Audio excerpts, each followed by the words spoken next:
No quadro Viver Bem de hoje, vamos falar sobre esse período do ano repleto de encerramentos e também de comemorações, mas tudo isso aos olhos de uma criança.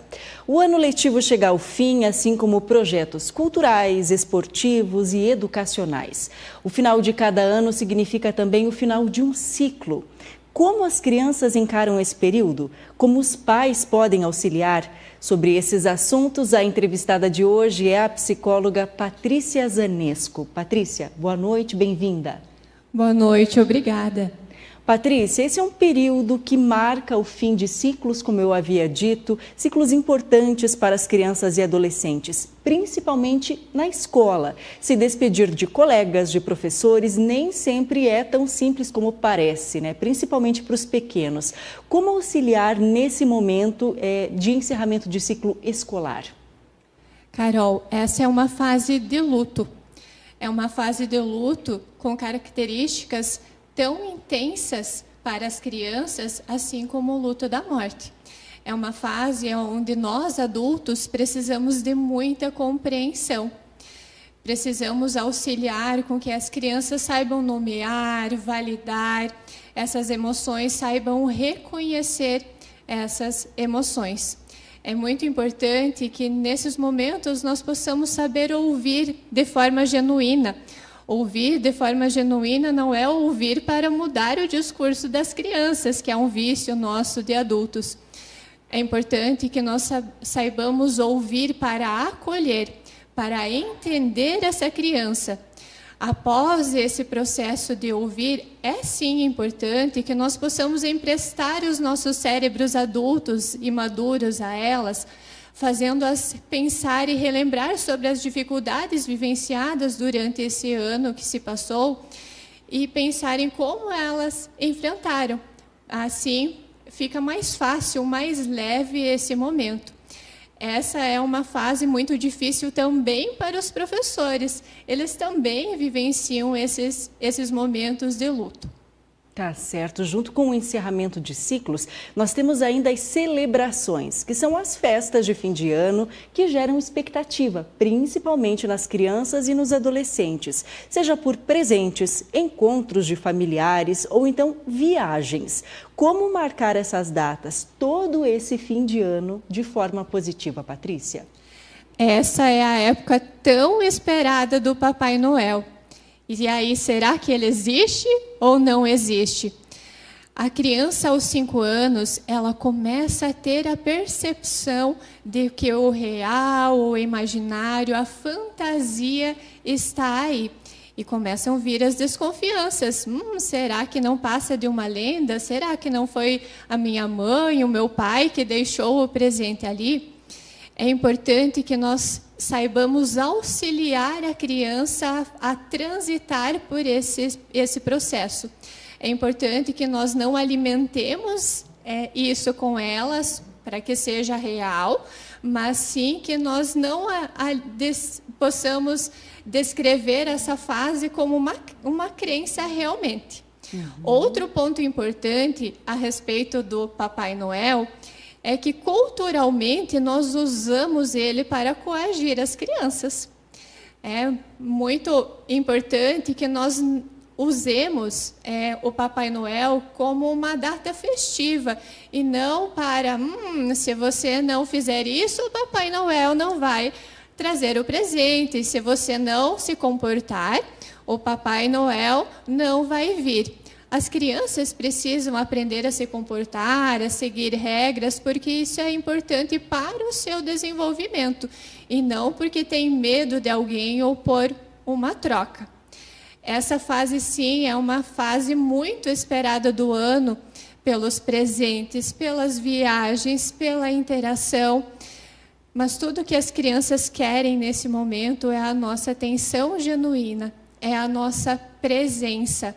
É a nossa presença sem tecnologia. Não estou falando das crianças usando tecnologia, eu estou falando de nós adultos, que muitas vezes dividimos a nossa atenção com a tecnologia para com as crianças. As crianças não têm presente mais valioso, mais precioso para receber de nós nesse momento que a nossa presença, que a nossa atenção.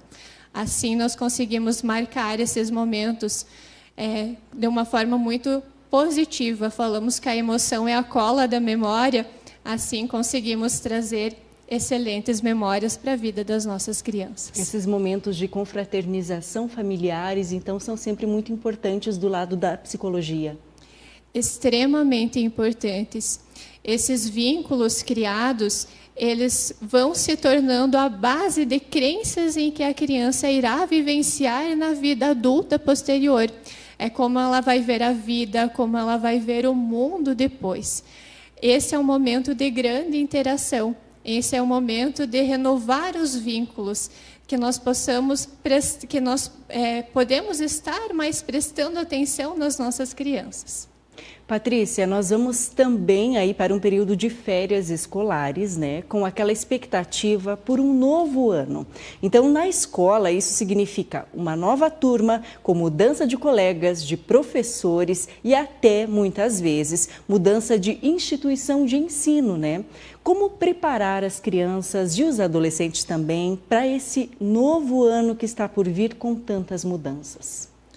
Todos nós precisamos de previsibilidade e isso nos traz segurança, não apenas as crianças, todos nós precisamos disso.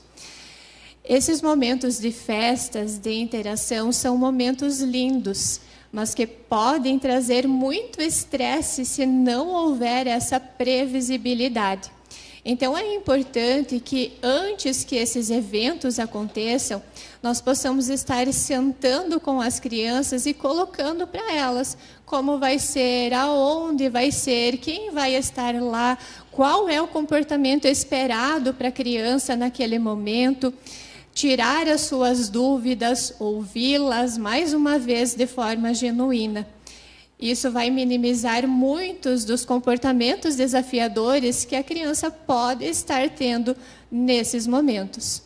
Com relação ao novo ano, né, vindouro, é importante que a criança possa estar conhecendo a instituição, se irá fazer a mudança, que os pais possam levar para conhecer o local, os espaços, a equipe, as pessoas, a forma como essa equipe trabalha. É importante que os pais conheçam e que possam passar isso para as crianças também.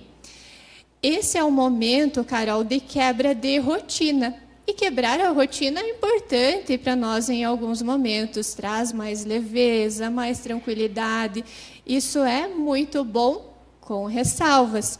Para crianças pequenas, para crianças com transtornos do neurodesenvolvimento, a quebra de rotina pode se tornar o caos. É importante, então, que os pais ativem a sua sensibilidade e coisas básicas como sono, alimentação, principalmente para as crianças pequenas e as neurodivergentes, não podem ser quebradas, precisam se cumprir os horários. É importante que a sensibilidade dos pais esteja ativada e que eles consigam observar o que funciona para a sua criança, o que deixa ela tranquila. Assim, esses momentos se tornam menos estressantes e as férias, elas realmente se tornam um momento de descanso e prazeroso. Sobre o encerramento de ciclos e a expectativa de um ano que está por vir, mas aos olhos de uma criança, a entrevistada de hoje foi a psicóloga Patrícia Zanesco. Patrícia, obrigada pela tua presença. Esse ano nós conversamos algumas vezes, eu quero te agradecer desde já, deixar as portas abertas para o ano que vem, para novas conversas. A Patrícia que tem esse trabalho especial com crianças, específico, né, Patrícia, de psicologia com crianças e que compartilha seu conhecimento, compartilhou com a gente ao longo desse ano de 2024 e que está muito convidada e convidadíssima para participar também em 2025. Obrigada mais uma vez. Eu que agradeço a oportunidade e deixo a todos um Feliz Natal, boas festas e que as festas sejam de muita conexão, de muito afeto, de muitos laços afetivos entre as famílias. Tá certo. Obrigada mais uma vez.